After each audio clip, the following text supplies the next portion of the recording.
Hi, everyone. This is Ashley, and I'm one of the team members at IE and the moderator for our first episode of the Inspire EdVentures podcast. Our goal is to bring you inspiring stories from fascinating people and encourage you to learn more about how to get involved and make a difference. To kick us off, we decided to introduce you to the three co-founders of IE and learn a little bit more about their stories. Trust me, I've known them for a while, and they definitely have stories. Dave, let's start with you. I understand you were responsible for setting up what eventually became IE and recruiting Eric and Mike. I've heard lots of stories about this, so I'm going to do a little fact checking today. Can you start by telling us who you are and why you're working with these two? Hi, my name is Dave Cox, and I'm one of the co-founders of Inspire EdVentures. And my journey with what eventually became Inspire EdVentures began back in the early 2000s when my wife suggested we go to Belize on our honeymoon. I had been teaching for a few years prior to that and just started dabbling into study abroad with students. So when we went to Belize, I looked at it and talking to the people, looking at the opportunities, it was a perfect fit for a study abroad destination for students, college level students. So while they're on our honeymoon, I did some scouting, laid kind of the groundwork for different activities and adventures we would take, and started building out the curriculum. And then shortly thereafter, I returned to Belize with student groups. And I was doing that for several years and really kind of growing a program from the ground up in Belize. Because at that time, there wasn't a lot of awareness of Belize as a country, let alone study abroad there. And shortly after I started that program, I met Michael and Eric through different business opportunities, and we started to collaborate together. Eventually, Michael came down, and then Eric came down to Belize with me, and the three of us, I believe, we all share a common vision, and we could see the excitement that study abroad and opportunities like this produce, and how many people this opportunity could impact, not just when we take our groups to Belize, whether they're students or adults from the community, but the people of Belize, how it benefits them. And we built IE, started building Inspire EdVentures at that point to promote more opportunities like this. I got inspired when I saw what this did for my students. And I had met people over the years who had been on study abroad trips 20 years ago, 30 years ago, and that's the memory they took away from their educational experience in college. It wasn't that class I sat in or that lecture. It was that type of experience. Same thing with the community people. So we built the company and continue to offer exciting, inspiring adventures and experiences for all sorts of different demographics, young kids through your senior adult travelers, people with biology backgrounds, people who just want to learn about nature and just have a passion to experience things firsthand versus just watching a video on YouTube or Googling something. So, Dave, Belize all started for you when you were working while on your honeymoon. Yes. Oh, I love it. Moving over to you, Mike. What brought you to Belize? Well, as Dave mentioned, we're co-authors on a series of books, and we met at an event, and Dave was talking about Belize, and I had recently just brought some students to Costa Rica to do not really a study abroad. It was a week-long trip through Appalachian State, on alternate spring break, where they had to work with different animal groups and things in Costa Rica. And we started talking about the fun and the educational experiences they had, and Dave invited me to come on down for one of those trips, and I immediately fell in love with Belize. I love Costa Rica too, but Belize was much more raw and real. Okay, you were in those ecosystems. It wasn't as quite as commercialized at the time, and I just really fell in love with that type of event. And I remember I came down a couple of times with them, and Dave started to suggest to me, he said, why don't why don't you help me with some of these groups? And I thought, wow, this is a great experience. And I just saw the passion with these kids. So many of them hadn't even been out of the country ever, right? Or even some out of their state. And just the educational opportunity to learn about science, but also the culture of a different area, just made me I was so passionate about it. It just made me fall in love with the country. And then we moved on to form the company. But really what I wanted to do was just do something different, not just teach inside a classroom. And that experience with Dave was really the eye-opening piece to that. So Dave went, then Michael, and now you, Eric. You were the last of the founders to get involved. As I understand it, you knew Dave and Mike before your first adventure with them. So do you want to tell us more about what you were thinking on that one? Yeah, sure. You're going to find out really quickly that I am often the third wheel. I am not the scientist of the group. I'm the creative soul. So working with both Michael and Dave previously, and by listening to their descriptions of Belize, you can tell how passionate they are, and that translated to me very quickly. And as a creative person, specifically as a photographer, Michael was like, you have to get down there. You have to see these colors. You have to see these landscapes.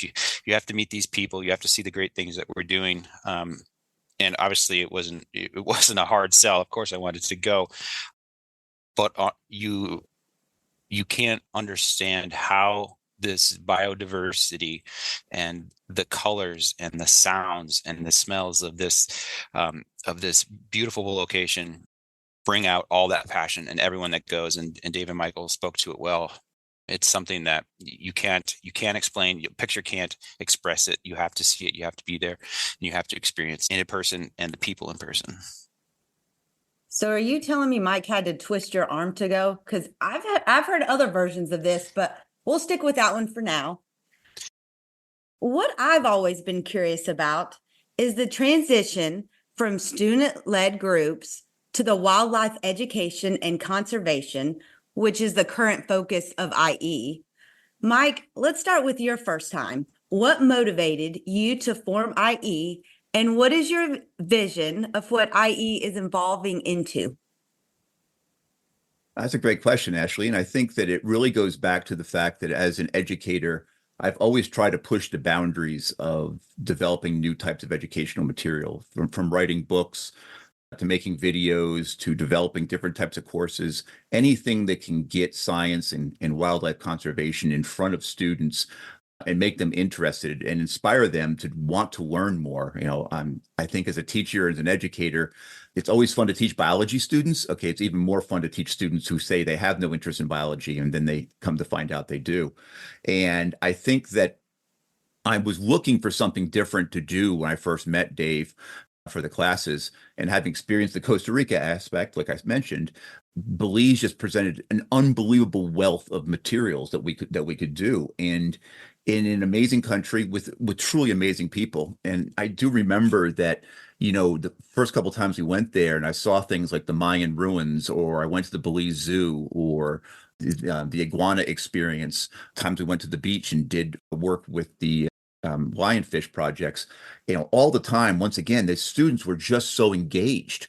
They were like sponges, just absorbing everything around them and becoming very, very interested. And then over the years, I saw the chance for some of those students that Dave was taking to come back and actually become graduate students in biology. These were some students who weren't even going to be scientists, and now some of them are running conservation groups. And this really became what I was really looking for in my career, was to do something truly innovative and unique. And as we move Inspire EdVentures forward, and the company itself has evolved over time, the one thing I love about working with Dave and Eric is this idea that we're going to constantly try something new. I mean, we're doing podcasts now. Okay. And a couple of years ago, we probably wouldn't even thought about this, but this is the way that the media world's moving. We even have a TikTok channel. Okay. And I'm not sure what any of us should even have a TikTok channel, okay, but we have one.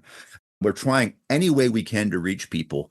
We give presentations to young students, kids that are in first and second grade, and also to retirement communities. We have the chance to make them see the world through our eyes and through our experiences and tell them these inspiring stories of these people who are working in this conservation areas. It's amazing. It's amazing to see the transformation in people's attention. If you want to talk to them about science, they roll their eyes sometimes. You want to talk to them about jaguars, okay, or orange-breasted falcons or lionfish, you've got their attention. So you can really deliver science to them. And I really love that opportunity. Very nice. Thank you, Mike. How about you, Eric? I know you are currently the director at IE, but why did you initially move to form it? We wanted the opportunity for everyone to experience the feelings that we have when we're there. Like Michael said perfectly, you can't help but fall in love with everything that Belize has to offer. And we've expanded beyond Belize, and it's really the approach to getting people closer to science, things that affect us every day. You know, if you think back to 2020 and the challenges we had with the pandemic, we were still creating content in unique ways for people who had an appetite for science, backyard science, bird watching, these things that can affect everyone at any stage in their life. We wanted to do that, and this company gave us the opportunity to do that in the greatest fashion that we could think of. And now is IE what you envisioned when you first brought students to Belize? IE is more than what I originally envisioned. When I started with the program through the college I teach at, I actually negotiated a position working for a business in Belize, working as their educational director of their field station and growing that. College was in this partnership along with the resort in Belize that we used for many, many years. And the challenge I saw was the administration at the college started to lose interest in what I was doing in Belize. So forming IE gave me a way to continue doing what I saw as one of the most valuable educational experiences I could provide for my students. Academics is great, but there are challenges and limitations there. Working with Eric and Michael, remove all those challenges and those limitations. We can do whatever we want. And their talents have taken my vision and just magnified it beyond belief. It's beyond anything I envisioned almost 20 years ago when I started with students in Belize. And the great thing, each of us in the company has a different strength. Eric mentioned the photography. I can't do that. I don't have that talent and that skill. So when I'm looking at a unique biological feature, whether it's just the sun setting over the sleeping giant mountain range or the falcons or the jaguars, I can't convey that without that image. And when I can match what I'm seeing with Eric's photography, students get a great feel for what happens in Belize and what we're doing there.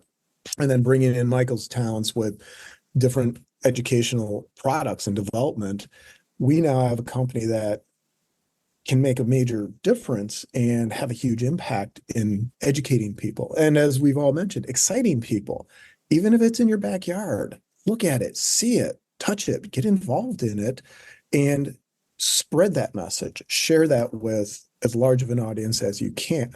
And it is amazing to see what this has done for students.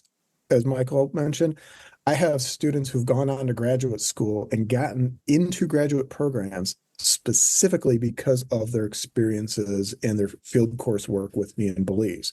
They've told me that that's what their advisor told them got them that position, was that trip and that educational experience. So having IE enables us to make this opportunity available to a large audience of not just students, but people in general. Wow. Thanks, Dave. It looks as if all your experiences in education in such a variety of forms has led you to this point, and that your passion is to enlighten people as to what you have learned from your experiences. Now, let's look at those experiences, specifically one that you can point to as a deciding moment when you knew that you were on the right path. Eric, as the photographer of the group, when did this happen for you? almost immediately after I got off the plane, I was at the back seat of the car as we were driving, and I had my camera, of course, and I was taking all kinds of pictures.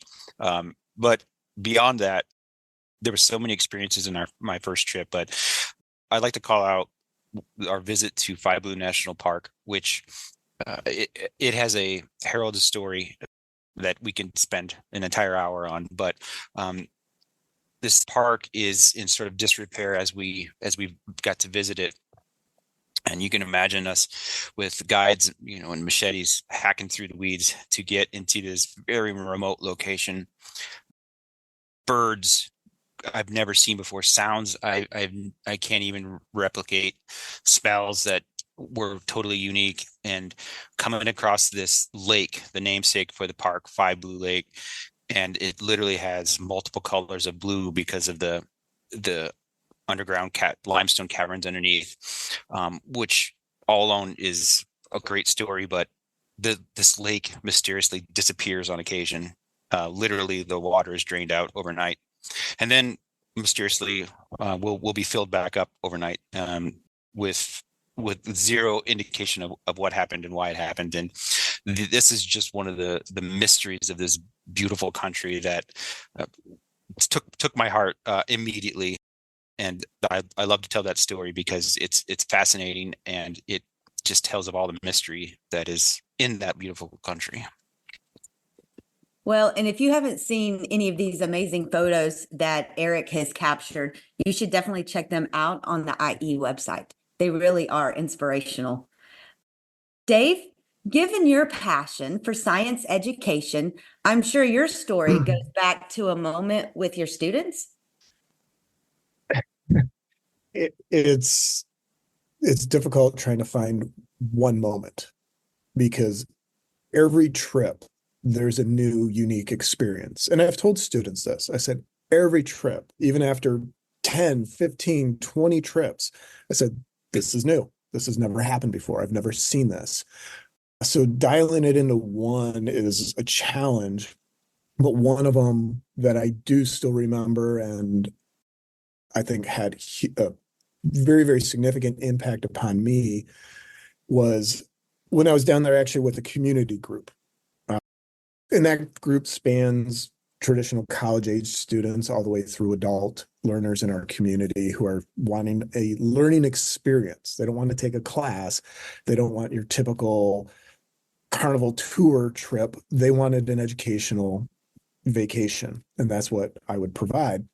So we were out hiking in the morning, doing a jungle hike with one of the local guides, and the primary focus that morning was birding. So these people were passionate about trying to see all these different birds, and they're checking off birds on their life list. And each trip they're checking off more and more and more birds. And the group was probably 12 people. And I always hang to the back. I always position myself at the back of the group, so that way the members in the front can be close to the guides and they have the best opportunity, because by the time 12 people go through an area, some of the wildlife has moved on. And as we're walking down the trail, I hear jaguar. That makes your ears perk up. And most people, their first instinct is, oh, I'm going to get eaten. So I move to the front and I see the guide, and he is ecstatic. He's like a little kid who just got the best Christmas, birthday, whatever present you could imagine. Abel is his name. I said, what's going on, Abel? He said, jaguar ran across the trail. And I'm thinking this should be common for Abel. He lives in Belize. He's a jungle guide. It was only the third time in his life he'd ever seen a jaguar in the jungle. For the people in the group, that's a life experience they're probably never, ever, ever going to replicate. Very few people will ever replicate that. And they had the opportunity to see a jaguar in the wild. This is a species that is threatened. Their populations are going down, which is part of the passion of IE to work with the Belize Zoo to try to promote jaguar conservation. So that story is what the group told for the next 4 days. The people in the front who saw this cat, most of these are adults in their 60s or 70s, and they looked like said like teenagers. They were just so excited and giddy. And it's like their whole life got revitalized because of that experience, knowing how unique that was. Every trip to Belize, those experiences happen. So it's like not only a once in a lifetime experience for the students, but it sounds like it's truly a once in a lifetime experience for you every single time. Moving to you, Mike.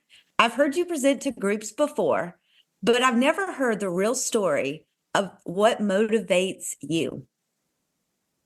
Well, I'm going to kind of also agree with Dave in the fact that it's an inspirational story every time. I mean, Inspire EdVentures, we found the name because it's exactly what it is. Every time we go there, it's an adventure and it's inspirational, whether it's what we're seeing, but also the educational opportunities or the stories from the people that are there. The purpose of this podcast is going to be to bring you some of those stories, not just from us, but from them. But really, for me, what really hit home, and I think I keep coming back to this moment, was the first time I went to the Belize Zoo. And I had been to zoos before. Okay. First of all, the Belize Zoo is not a zoo. Okay. It is really a center for conservation education in Central America. And there are some of the most interesting people and most passionate people about what they do. And I remember turning the corner one time and walking towards the back, towards the jaguar jungle, as they call it. And there was this big male jaguar sitting on top of the cage. His name was Junior Buddy. And Junior Buddy, I remember seeing him, and he just kind of looked over at me, and he gave me this slow blink. You know, like cats do, kind of like this slow blink at me, kind of like he acknowledging I was standing there. That moment of interacting with a jaguar, which is probably now 25 feet away, obviously through a fence, changed me. Every time for the next couple of years that I went down there, every time I went to the zoo, I almost ran back to that area to see Junior Buddy and get that slow blink, that acknowledgement from one of these majestic cats. And then, of course, I get to meet people like Sharon Matola, who is the director of the zoo, and her passion. And then she introduces me to a jaguar by the name of Chicky, okay, a young jaguar they basically rescue from a river, and how she had to basically raise this jaguar. And this exposure to these jaguars, these cats, was probably the pivotal moment of my career. It made me want to do something more. But I also began to learn about orange-breasted falcons and otters and tapirs and things I've never seen or experienced as a biologist. And that interaction with those jaguars did that. But I want to tell you that this actually it's like Dave was saying, sometimes we introduce students, but when I go there, it inspires me enough to do something different. And we keep launching campaigns after campaigns. During COVID, we developed virtual tours for these people to help provide them with funds. We're now running campaigns to help build habitats for jaguars. So that one little blink, that slow blink by Junior Buddy was enough to get inside of me, and I think it rewired my DNA, and I just became passionate about this. And that was my defining moment, I think, at that point. And I think all of us have those. And the fun also is experiencing those moments for the students, just like Dave's saying. And sometimes the guides, we often find the guides being very surprised. And we really hope to bring you lots of those stories, especially over our first season, to be able to talk to the people who actually provide the stories and do the work. Wow, Mike, those are some powerful encounters. And it sounds like Junior Buddy is still with you today. I think that about wraps us up for today. I want to thank Dave, Eric, and Mike, the three co-founders of IE, for sharing their inspiration behind creating IE. And I want to thank each of you for tuning in. But one more thing before we go, I'm going to ask Mike to give you a look at what you can expect over the first season of this new podcast. Thanks, Ashley. We are really planning a lot of activities that Dave and Eric and I will be working on together, sometimes solo, sometimes as part of a bigger project. We're not just going to focus on Belize. Dave actually runs an apiary where he is a beekeeper and has an amazing educational program there. So we're going to talk a lot about that. We're also going to get into some of our conservation programs, okay, some of the things that we're doing and how you can get involved with those programs no matter where you are inside the world. We have some really good interviews set up from people who are involved with protecting things such as orange-breasted falcons. There's only 42 of those left in Belize. We've had a chance to actually hold them on our arm, Maya, the orange-breasted falcon. We're also going to talk with people who are culturally involved in Belize, a little bit about some of the Mayan ruins down there. It's a very Mayan culture in Belize. So we want to talk about that as well. Lots of interviews with conservation leaders, people who are running programs, lots of chances for you to learn things, but also find out how you can get involved a little bit later on. Also, I want to mention, if you are listening to this, we'd like to have you go to our website and go to our podcast page and tell us a little bit about where you're listening to us. That way we know who we're building our programs for, and we can deliver you the best content. So I'm going to go ahead and say goodbye, okay, for now. And we will be back very, very shortly with our next episode. Thank you. To see some inspirational photos from our travels, visit us at inspireadventures.smugmug.com. A portion of all sales from this site go to education and conservation programs with our partners in Belize.